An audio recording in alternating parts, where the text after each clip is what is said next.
শান্তি। আজ 23শে জুন 2025।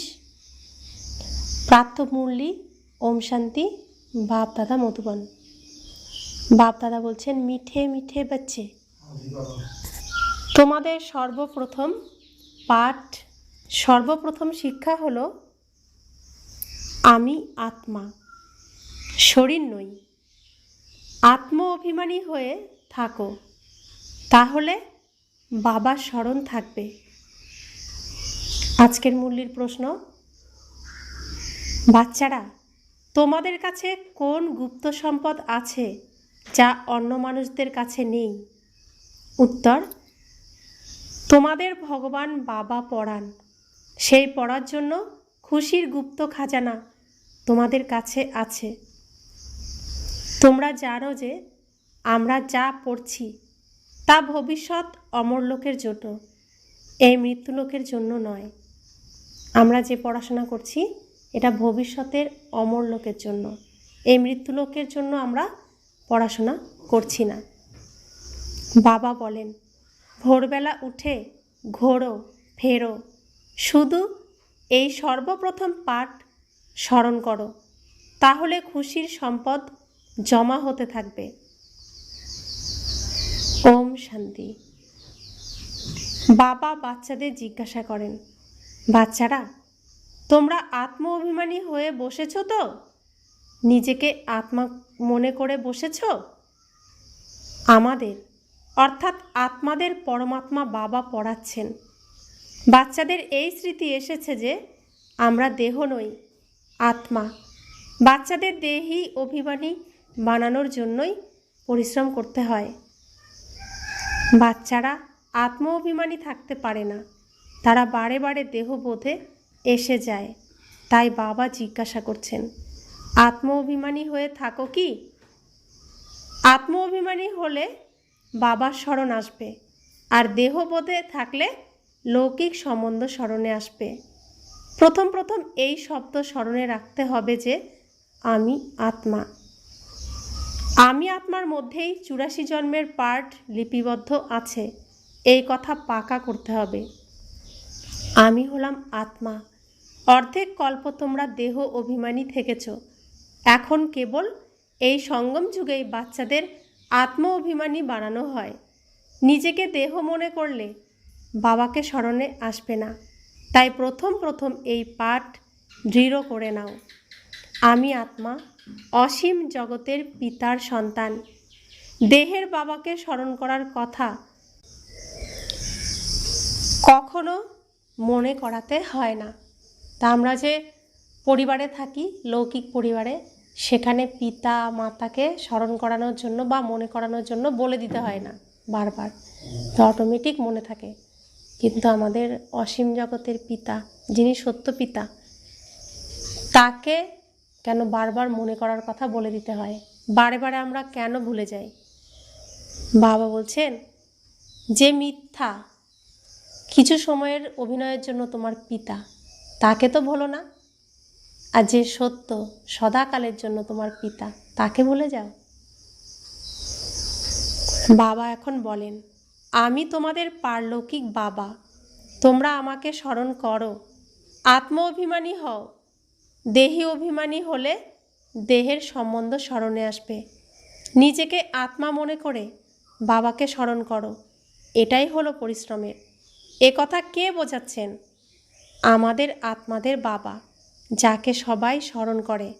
বাবা এসো, তুমি এসে আমাদের এই দুঃখ থেকে উদ্ধার করো। বাচ্চারা জানে যে এই পড়ার দ্বারা আমরা ভবিষ্যতে উঁচু পদ পাই। এখন তোমরা পুরুষোত্তম সঙ্গম যুগে রয়েছ, এখন এই মৃত্যুলোকে একেবারেই থাকতে হবে না। আমাদের এই পড়াশোনা হলো ভবিষ্যৎ 21 জন্মের জন্য। আমরা সত্যযুগ অমরলোকের জন্য পড়ছি। অমর বাবা আমাদের জ্ঞান শোনাচ্ছেন। তাহলে এখানে যখন বসো, তখন সর্বপ্রথমে নিজেকে আত্মা মনে করে বাবা স্মরণে থাকতে হবে, তাহলেই বিকর্ম বিনাশ হবে। আমরা এখন সঙ্গম যুগে আছি। আমরা কোথায় আছি এখন? বাবা আমাদের পুরুষোত্তম বানাচ্ছেন। তিনি বলেন যে আমাকে স্মরণ করো, তাহলেই তোমরা পুরুষোত্তম হয়ে যাবে। আমি এসেছি তোমাদের মানুষ থেকে কি বানানোর জন্য? দেবতা বানানোর জন্য। সত্যযুগে তোমরা দেবতা ছিলে, এখন জানো যে তোমরা কিভাবে সিঁড়িতে নেমে এসেছো।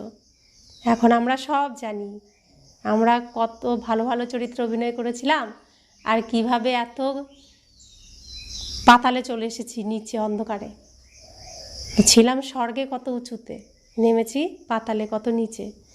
তো এটাই আমরা কল্পনা করতাম গল্প শুনে শুনে শাস্ত্রে, যে উপরে স্বর্গ থাকে। আমরা গুণের দিক থেকে কোথায়, এখন তো বোঝাই যাচ্ছে না যে কত নিচে নেমেছি পাতালে, স্বর্গ থেকে মর্তে চলে এসেছি।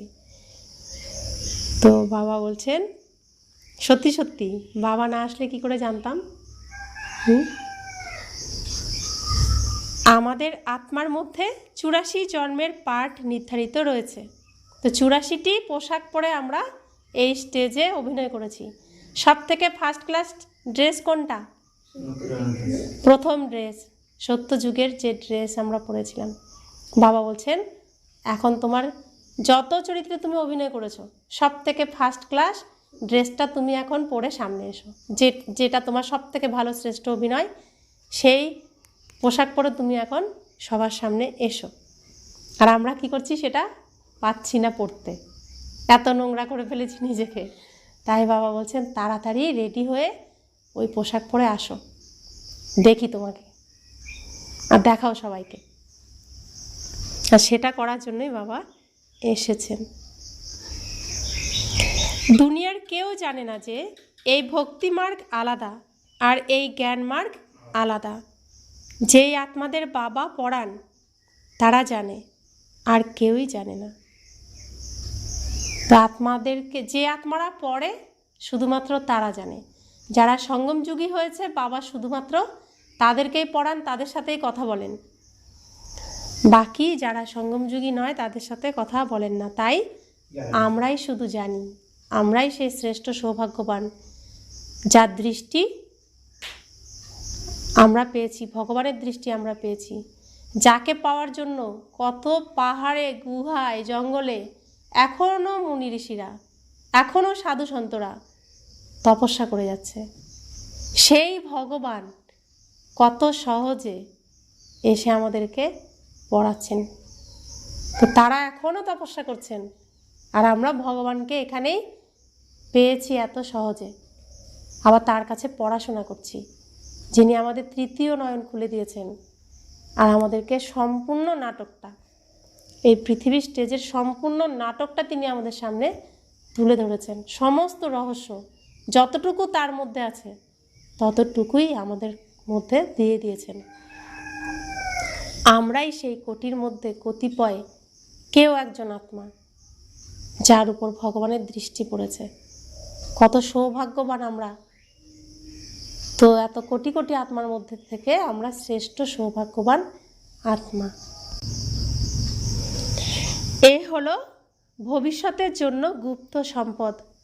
তোমরা তো এই পড়া পড়ো অমরলোকের জন্য নাকি মৃত্যুলোকের জন্য? এই পড়া পড়ছি অমরলোকের জন্য নাকি মৃত্যুলোকের জন্য?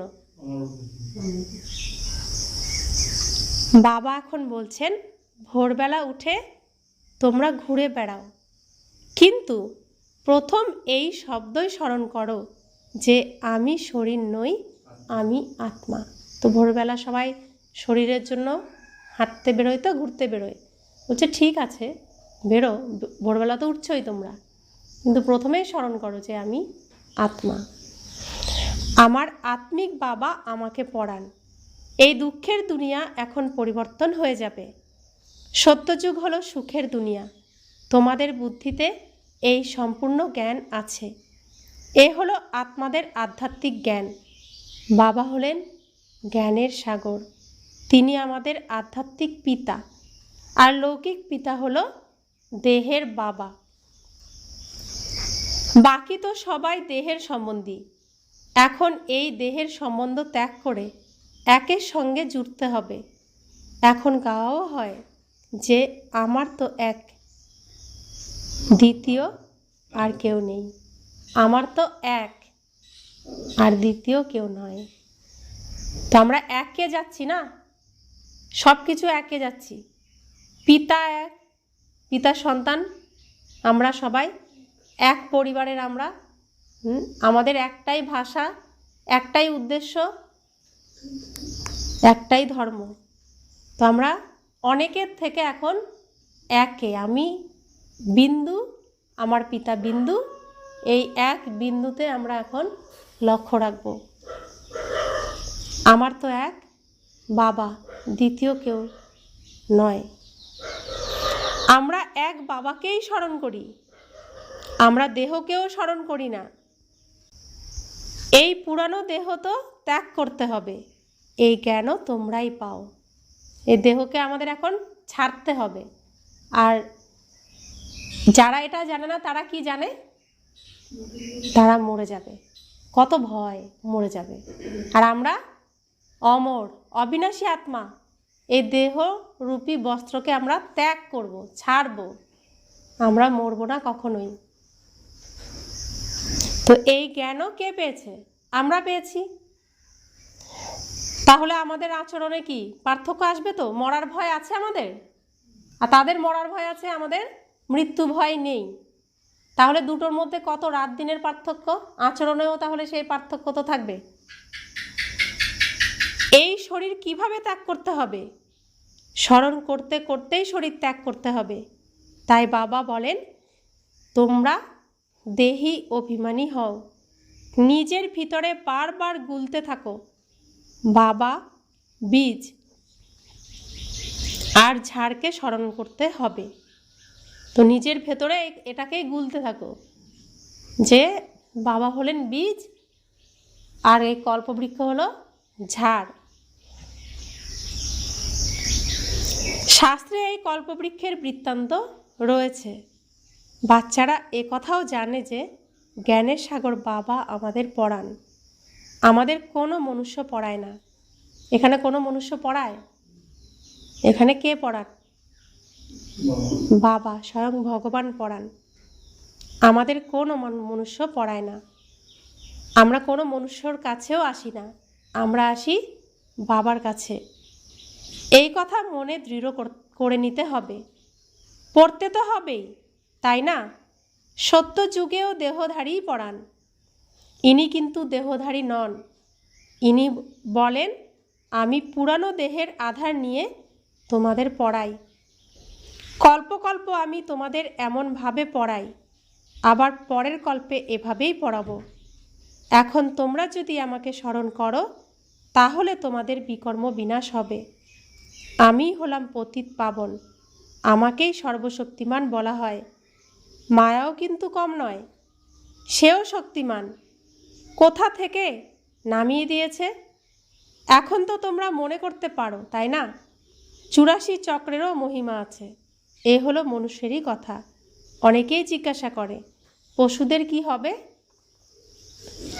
আরে এখানে জানোয়ারদের কথা নেই। তো অনেকের মনে প্রশ্ন আসে যে আমাদের তো ভগবান গতি করতে এসেছে, তাহলে পশুদের কি হবে? তো বাবা বলছেন, এখানে তো মানুষকে তৈরি করা হয়। কেন করা হয়? ওই যে আমরা শুনেছি 84 লক্ষ যোনি পার করে আসি, তা আমাদের আচরণ কেমন হয়ে যায়? জন্তু জানোয়ারের মতোই হয়ে যায়। তো বাবা বলে না, বান্দর পড়া ছোড়ো। তা আমরা সেরকম থাকি বলেই তো বাবা বলেন। তো আমাদেরকেই মানুষ বানাতে আসেন প্রথমে, তারপরে দেবতা বানান। কিন্তু জন্তু জানোয়াররা কখনো কি ভগবানের কথা অমান্য করে? তারা কোন সময় ঘুম থেকে ওঠে? অমৃতবেলায় ঘুম থেকে ওঠে। তারা ঈশ্বরীয় রীতিতেই চলে। ঈশ্বর যা খাবার তাদের জন্য সিলেক্ট করেছেন তাই খায়, আমাদের মতো না। তো আমরা নিজেকে ভুলে জন্তু জানোয়ারের মতো হয়ে গেছি, খাবার দাবারও আমাদের জন্তু জানোয়ারের মতো হয়ে গেছে। সেই জন্য তিনি আমাদেরকে আবার আমাদের মূল স্বরূপে ফিরিয়ে আনতে এসেছেন। বাচ্চাদের সঙ্গে বাবাই কথা বলেন। এছাড়া বাইরের লোকেরা তো বাবাকে জানেই না, তাহলে কি কথা বলবে? কেউ কেউ বলে আমরা বাবার সঙ্গে দেখা করতে চাই। এখন তারা তো কিছুই জানে না, খালি বসে উল্টোপাল্টা প্রশ্ন করবে। 7 দিন কোর্স করার পরেও কিছুই বুঝতে পারে না যে বাবা আমাদের অসীম জগতের পিতা। তারা কিছুই বুঝতে পারে না। যারা বুঝতে পারে না তারা প্রশ্নের ঝড় নিয়ে আসবে, আর যারা বুঝতে পারে সে শান্ত হয়ে যাবে। যারা পুরানো ভক্ত, যারা অনেক ভক্তি করে এসেছে, তাদের বুদ্ধিতে তো এই জ্ঞানের সব কথা বসে যায়। কম ভক্তি করে এলে বুদ্ধিতে এই কথা কম বসবে। এমন মহিমাও আছে যে ভগবান ভক্তির ফল দিতেই আসেন, কিন্তু কেউ এই কথা জানেই না।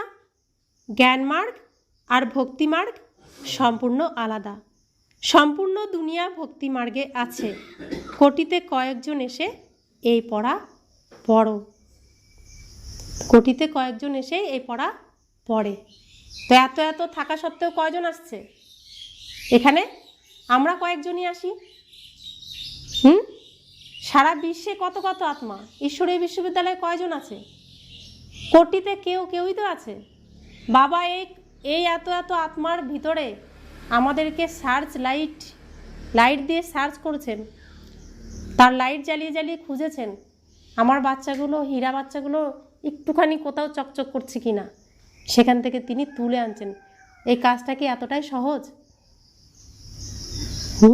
তো ভগবান এসে কত পরিশ্রম করেছেন, বাবা এসে কত পরিশ্রম করেছেন আমাদেরকে লাইট জ্বালিয়ে জ্বালিয়ে অন্ধকার থেকে খুঁজে বের করতে।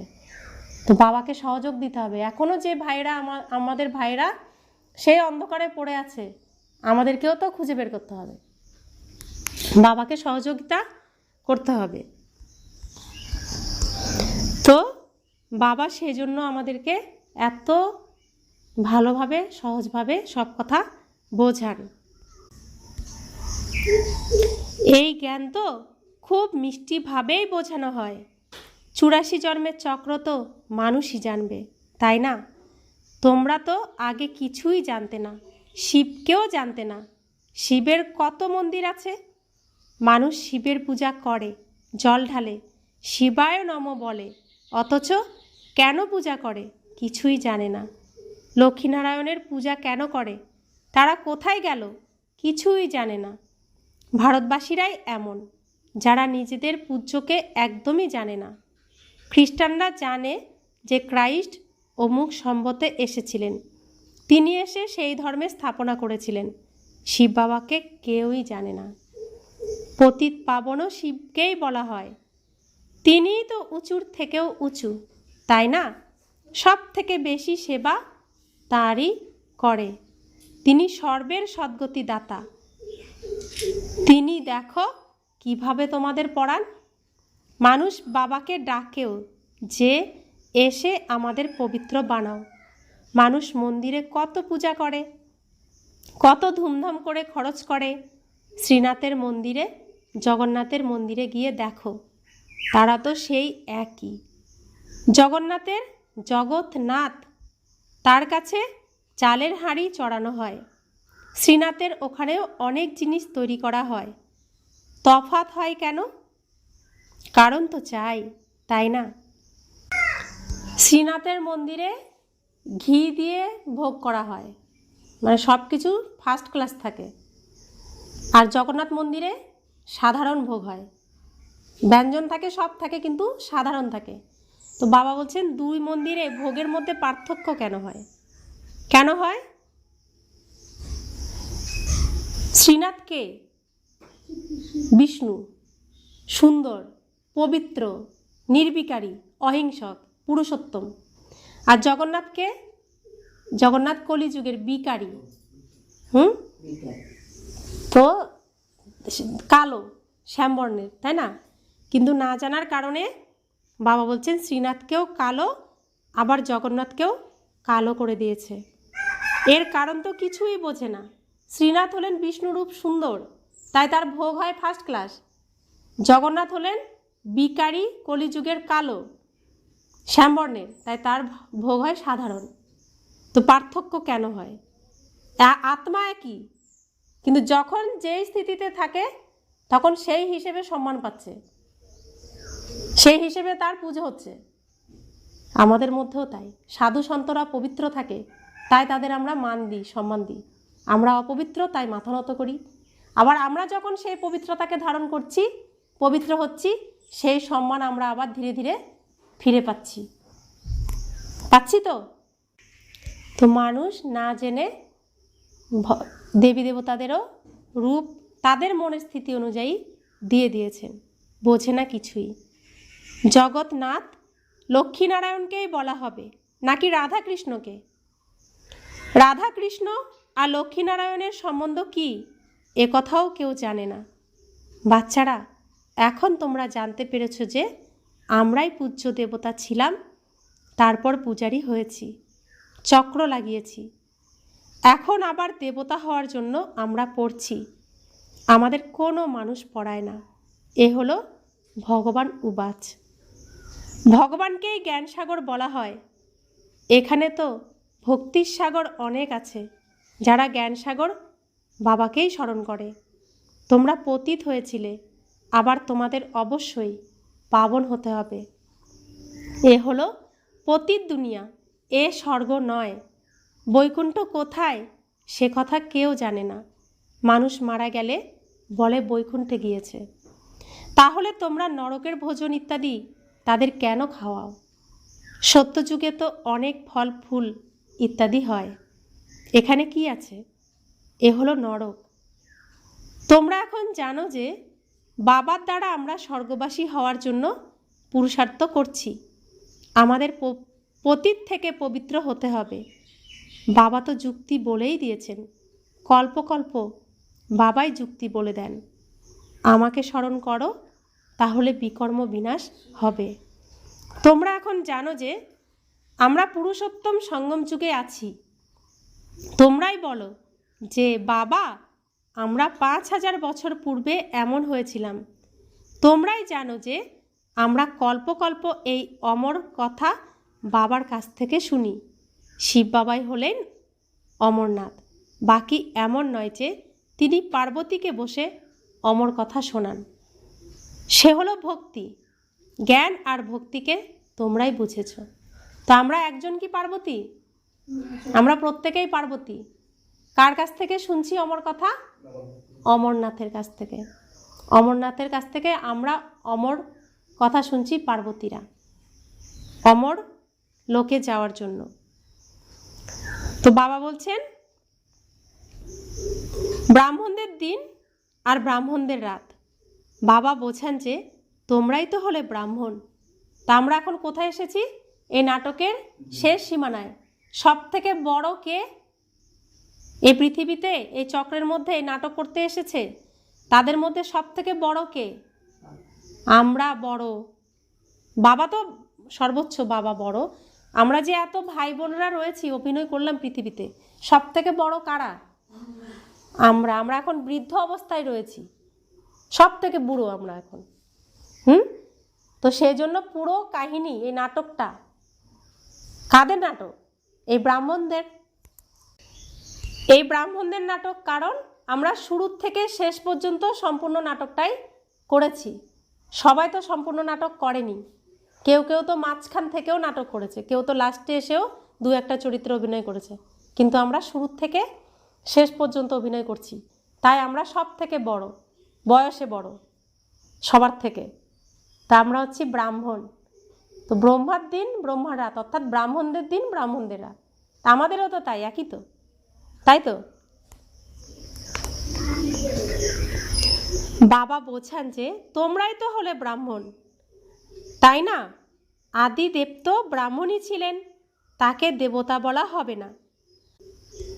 মানুষ আদি দেবের কাছেও যায়, দেবীদেরও কত নাম আছে। তোমরা সার্ভিস করেছো, তাই তোমাদের এত মহিমা। ভারত যে নির্বিকারী দুনিয়া ছিল, তা আবার বিকারী দুনিয়া হয়ে যায়। এখন তো রাবণ রাজ্য, তাই না? আমরা এখন কোন রাজ্যে আছি? রাবণ রাজ্যে। কোথায় যাওয়ার জন্য পড়াশোনা করছি? রাম রাজ্যে যাওয়ার জন্য পড়াশোনা করছি। সঙ্গম যুগে বাচ্চারা তোমরা এখন পুরুষার্থী হও, তোমাদের উপর অবিনাশী বৃহস্পতির দশা হয়, তখনই তোমরা অমরপুরীর মালিক হয়ে যাও। বাবা তোমাদের পড়াচ্ছেন মানুষ থেকে দেবতা হওয়ার জন্য। স্বর্গের মালিক হওয়াকে বৃহস্পতির দশা বলা হয়। তোমরা তো অবশ্যই স্বর্গ অমরপুরীতে যাবে। বাকি পড়াতে দশা উপর নিচ হতে থাকে, স্মরণ করতেই ভুলে যায়। বাবা বলেছেন আমাকে স্মরণ করো। গীতাতেও ভগবান উপাচ আছে, কাম মহাশত্রু। ওরা পড়ে কিন্তু বিকার জয় করতেই পারে না। ভগবান কবে বলেছিলেন? 5000 বছর হয়ে গেছে। ভগবান এখন আবার বলছেন কাম হলো মহাশত্রু, একে জয় করতে হবে। এ তোমাদের আদি মধ্য এবং অন্ত দুঃখ দেয়। মুখ্য হলো কামের কথা, এতেই পতিত বলা হয়। এখন তোমরা জানতে পেরেছ এই চক্র ঘুরতে থাকে, আমরা পতিত হই। তারপর ড্রামা অনুসারে বাবা এসে আমাদের পাবন বানান। বাবা বারবার বলেন সর্বপ্রথমে অল্পকে আল্লাহকে স্মরণ করো। শ্রীমতে চলতে পারলেই তোমরা শ্রেষ্ঠ হতে পারবে। এও তোমরাই বুঝতে পারো যে আমরা প্রথমে শ্রেষ্ঠ ছিলাম, তারপর ভ্রষ্ট হয়েছি, এখন আবার শ্রেষ্ঠ হওয়ার জন্য পুরুষার্থ করছি। আমাদের দৈবিগুণ ধারণ করতে হবে, কাউকেও দুঃখ দেবে না। সবাইকে পথ বলতে থাকো যে বাবা বলেন আমাকে স্মরণ করো, তাহলেই পাপ মুক্ত হবে। পতিত পাবন তো তোমরা আমাকেই বলো, তাই না? এ কথা কেউই জানে না যে পতিত পাবন কিভাবে এসে পাবন বানান। পূর্বকল্পেও বাবা বলেছিলেন যে মা মেকম স্মরণ করো। এ হলো যোগ অগ্নি, যাতে পাপ দগ্ধ হয়। খাদ মুক্ত হলে আত্মা পবিত্র হয়ে যায়। খাদ্য সোনাতেই দেওয়া হয়, তখন গয়নাও তেমনই তৈরি হয়। বাচ্চারা, বাবা এখন তোমাদের বুঝিয়েছেন আত্মায় কিভাবে খাদ পড়েছে, তাকে এখন দূর করতে হবে। এই ড্রামাতে বাবারও পার্ট রয়েছে, তাই তিনি এসে তোমাদের দেহি অভিমানী বানান। তোমাদের তো পবিত্রও হতে হবে। তোমরা জানো যে সত্যযুগে আমরা বৈষ্ণব ছিলাম, সেখানে পবিত্র গৃহস্থ আশ্রম ছিল। এখন আমরা পবিত্র হয়ে বিষ্ণুপুরীর মালিক হই। তোমরা ডবল বৈষ্ণব হও। প্রকৃত বৈষ্ণব হলে তোমরাই। ওরা হলো বৈষ্ণব ধর্মের বিকারী, তোমরা হলে বৈষ্ণব ধর্মের নির্বিকারী। এখন তোমরা তো এক বাবাকেই স্মরণ করো, আর বাবার মধ্যে যে জ্ঞান আছে তা তোমরা ধারণ করো। তোমরা রাজার রাজা হও। ওরা রাজা হয় অল্পকালের জন্য, অর্থাৎ এক জন্মের জন্য। তোমাদের রাজত্ব হলো কতদিনের জন্য? 21 জন্মের জন্য, অর্থাৎ তোমরা সম্পূর্ণ এজ রাজত্ব করো। ওখানে কখনোই অকালে মৃত্যু হবে না। তোমরাই কালকে জয় করো। সময় যখন হবে তখন বুঝতে পারো যে এখন এই পুরানো খোলস ত্যাগ করে নতুন নিতে হবে। তোমাদের সাক্ষাৎকার হবে, খুশির বাজনা বাজতে থাকবে। তমপ্রধান শরীর ত্যাগ করে শতপ্রধান শরীর ধারণ করা, এ তো খুশির কথা। ওখানে এভারেজ 150 বছর আয়ু হয়, 150 বছর আয়ু হয়। এখানে অকালে মৃত্যু হতেই থাকে, কারণ মানুষ ভোগী। যেই বাচ্চাদের যথার্থ যোগ হয় তাদের সমস্ত কর্মেন্দ্রিয় যোগ বলের দ্বারা বশে থাকবে। সম্পূর্ণ যোগে থাকলে কর্মেন্দ্রিয় শীতল হয়ে যায়। সত্যযুগে তোমাদের কোনো কর্মেন্দ্রিয়ই ধোকা দেয় না। ওখানে কখনো এমন বলবেই না যে কর্মেন্দ্রিয় বশে নেই। তোমরা অনেক উঁচু পদ পাও। একে বলা হয় বৃহস্পতির অবিনাশী দশা। বৃক্ষপতি মনুষ্য সৃষ্টির বীজরূপ হলেন বাবা। তাহলে বৃহস্পতি কে? বাবা। তো যার বৃহস্পতির দশা আছে, অর্থাৎ তার উপর বাবার দশা রয়েছে, বাবার কৃপা রয়েছে, দৃষ্টি রয়েছে। তো বাবা বলছেন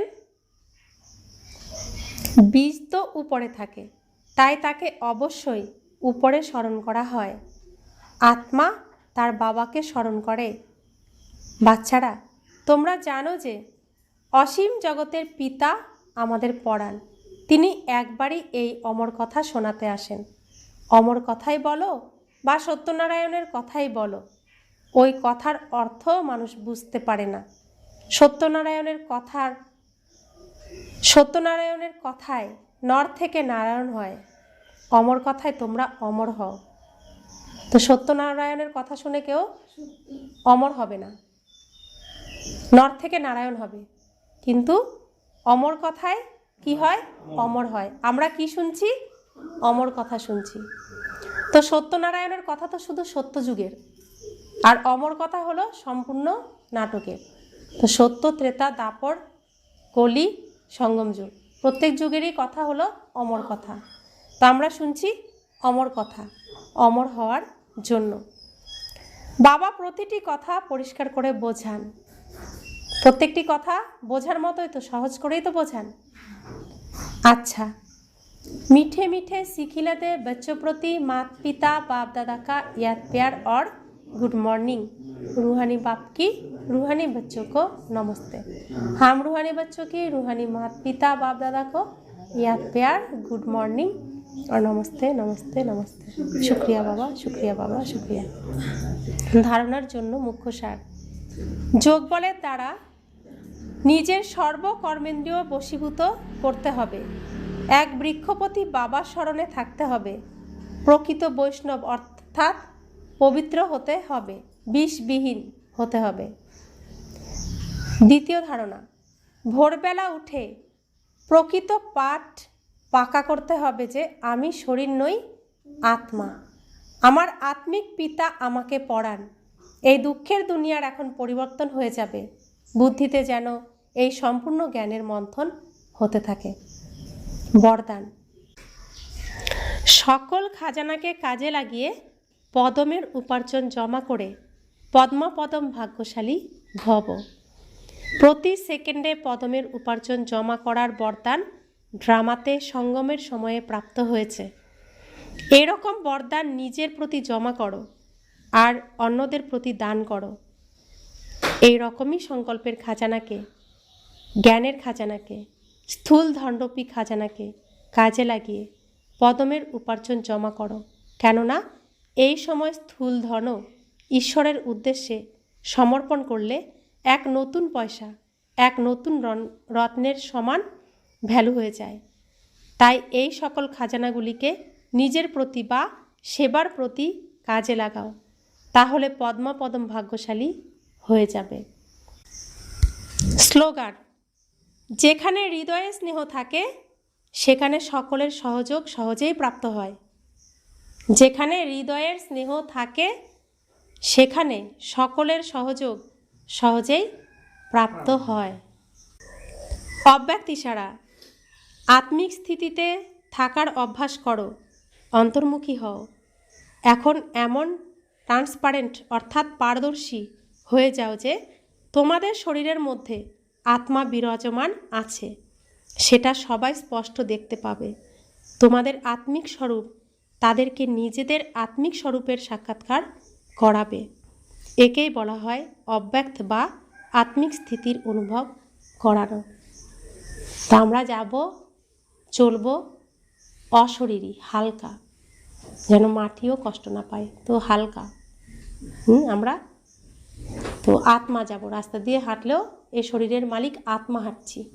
তো অন্যরা দেখলে বুঝবে যে এরা যেমন বলে আত্মা আত্মা, ঠিক এরা আত্মা, নিজেকে আত্মা অনুভব করে এরা।